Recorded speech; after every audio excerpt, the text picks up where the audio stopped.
Today, you will learn how to make certificate text watermark in Microsoft Word.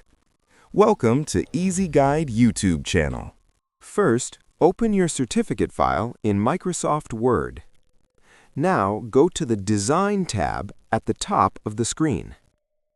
Click on Watermark in the Page Background section. From the list, choose Custom Watermark at the bottom. A new window will open. Select Text Watermark. In the text box, type the word you want on your certificate.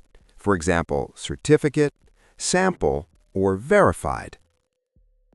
Now choose your desired font, increase or decrease font size, and choose your desired color.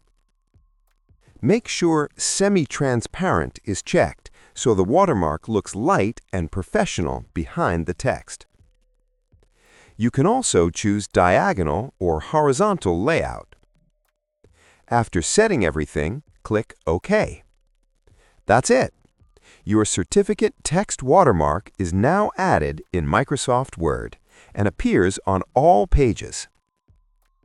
If this video helped you, please like the video, subscribe for more easy Microsoft Word tutorials. Thanks for watching.